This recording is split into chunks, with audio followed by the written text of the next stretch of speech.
You've probably heard a story like this before. A man arrives at the airport, he's early, checked in, luggage dropped, but something doesn't feel right.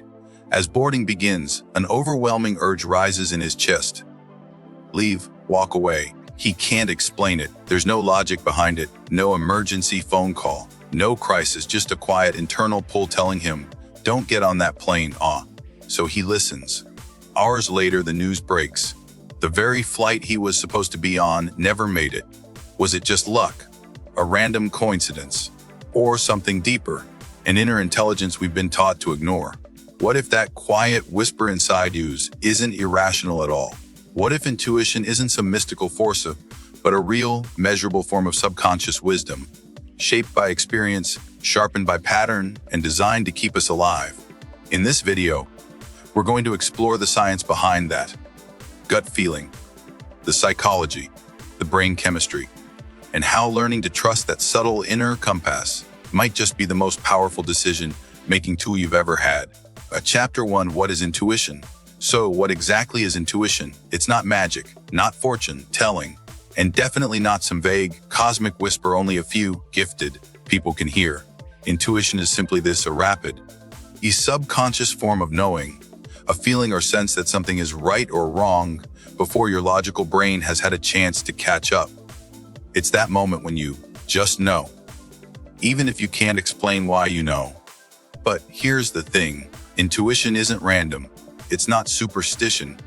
It's the result of your brain doing something incredible, scanning thousands of pieces of information in a split second based on your past experiences, emotions, memories, and patterns you don't even realize you've learned. It's like having a mental algorithm running in the background, quietly computing what your conscious mind hasn't yet noticed.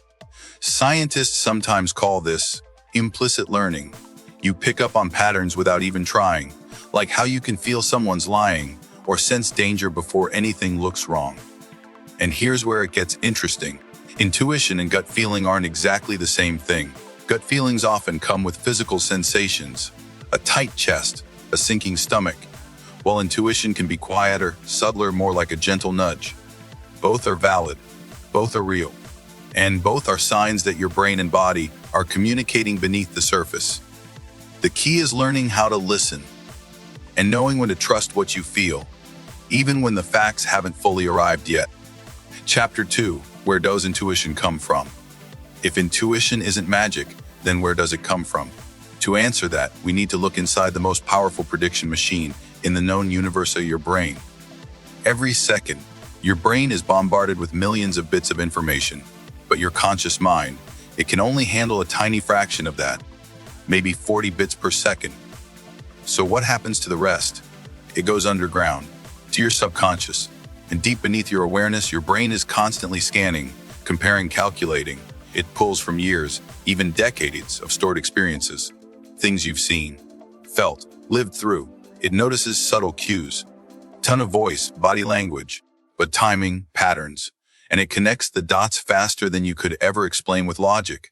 This is why sometimes, without thinking, you just know someone can't be trusted, or why you suddenly hesitate at a green light moments before a speeding car runs the red.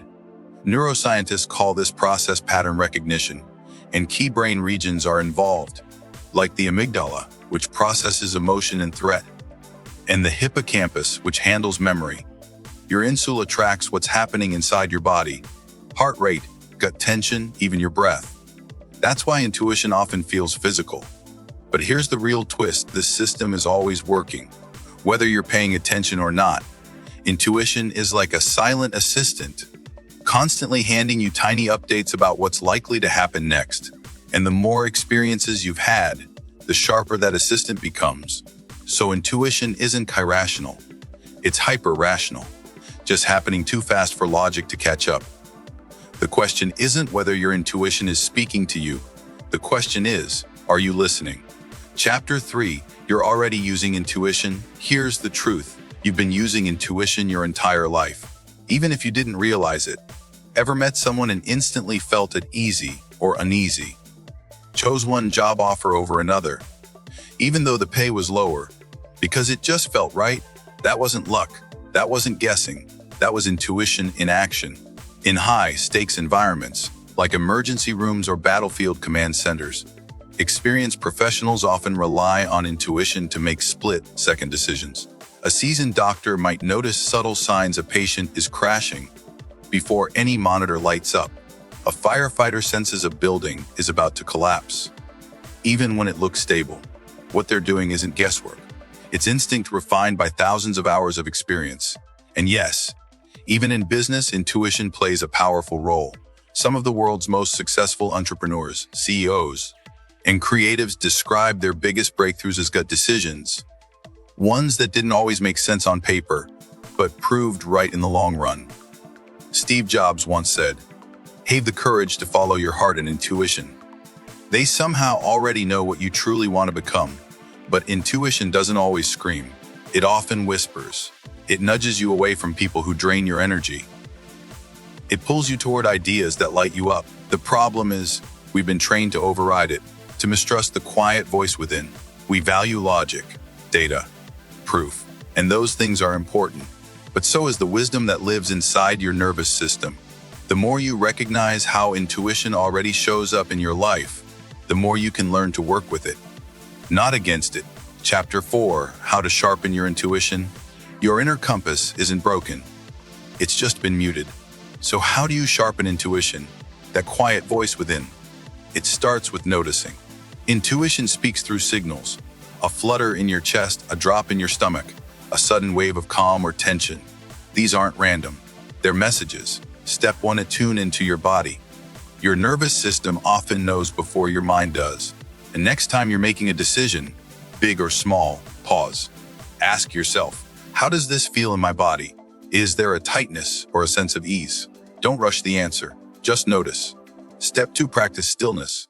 In a noisy world, your intuition struggles to be heard.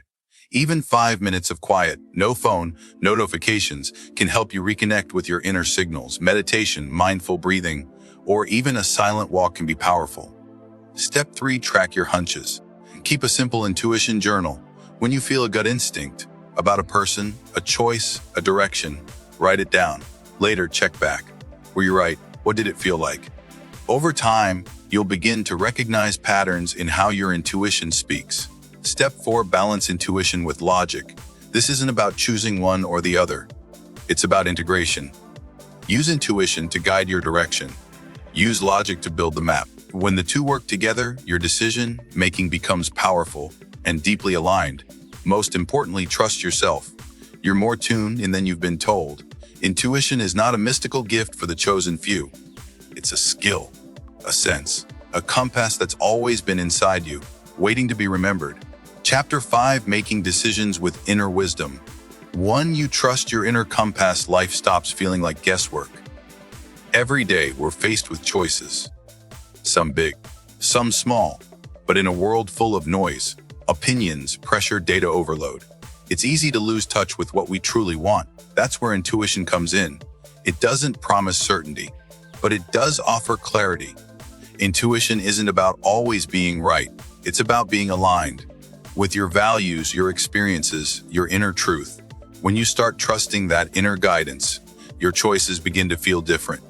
You stop chasing what looks good on paper and start moving toward what feels true in your bones.